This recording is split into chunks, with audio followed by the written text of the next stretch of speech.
Hello, I'm Lee Willoughby. I'm here for Harvest Center in Woodland Park, Colorado, and this morning we're going to build a planter box. This is made of cedar, ordinary wood that you would get at a lumber supply. It's actually called dog ear fencing. Notice the dog ears. Well, what do we need? I'll tell you more details about the lumber to buy, but let's look at the tools for now. Square, so you can make a nice even mark. I'm going to use a hand saw. If you got an electric saw, of course, use it. And I need a drill. This electric drill I'll use for actually doing the screwing in, as well as some drilling out of holes. And just in case I need Phillips head screwdriver, of course I do need a box of deck screws, probably about 16 or 20 actually, but they come in a box. And these are 1 1/4 inch long, they're number 6. What else? Well, of course, you need a cap, especially if you're going into a hardware store. You gotta wear a cap, you know. I need a pencil. I'll be back in just a bit with a pencil and some lumber. Okay, I'm back with pencil. Forgot a while ago, we need a tape measure, of course. And this is what you're looking for at the lumber yard. Well, you know, your Ace, Home Depot, Best, etc. Lowe's, that's another one I was trying to think of. This is very common. It's 6 feet long, called a 1x6 cedar fencing material, and it's what, maybe $3 at the most. You need 2 of these. Okay. We've got our tools and our lumber ready. The deck screws, screwdriver, cup of coffee, of course, pencil, square, handsaw, electric drill that we'll also use for the screwdriver. Well, let's start cutting the wood. Well, I guess we ought to measure it first. So the first mark I'm going to make on the board is at 32 inches. That's going to be the length of the bottom and side boards.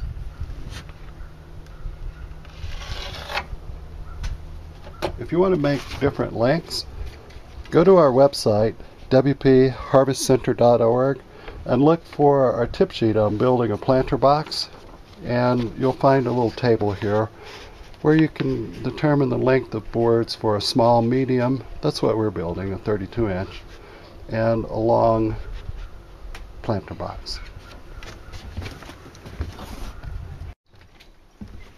Well, next we're going to cut the end pieces. Remember, those are going to be 8 inches. If you refer to the tip sheet, you'll see that the 8 inch is recommended for the small and the medium box, and 10 inches for the large box. Actually, truth be told, you can make this end piece longer, up to 10 inches, and it'll work just fine.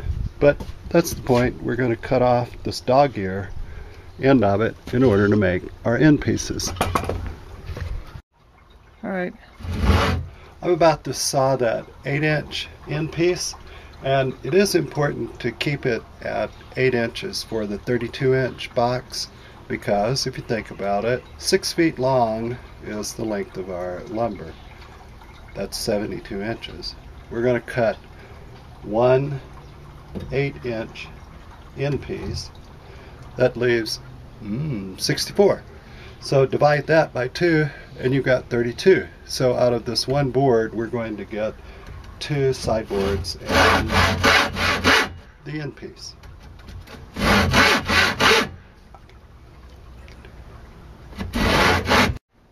Okay, we've got our materials cut.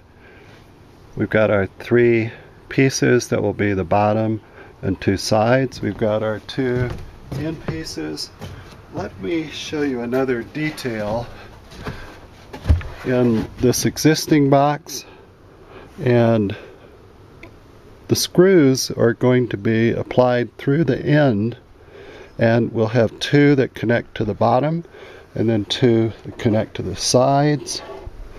Then on the bottom we want to drill some holes for these screws.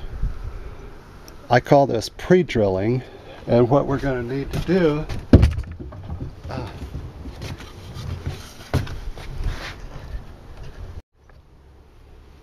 in order to facilitate putting the screws in and help prevent splitting of the wood, let's pre-drill. Use a drill bit that's about the diameter of the screw, and we go through drilling so that this will approximately hit the middle of the bottom board and the sideboards. I like beginning with the end piece, and notice I've placed a spacer board under here so that it elevates the bottom board above the surface of this deck rail. Now I've pre-drilled with a bit that is about the diameter of the screw. I've done that through here. Now what I want to do is pre-drill with a bit that's a good bit less than the diameter of the screw. It's going to provide a smooth path so that it doesn't split the board. So I'm going to do that and be back in a moment. Well, if you're up to it, use an old-fashioned hand screwdriver for this, because even though you have a drill that you can use to screw these screws in, you're going to be less likely to split this thin lumber if you use this by hand. Well, I've put together the two end pieces with the sideboard. Now we can take out the spacer, which is actually the final sideboard. So let's screw that in and we're going to be done. Well, great. We've got the box put together. No split ends so far.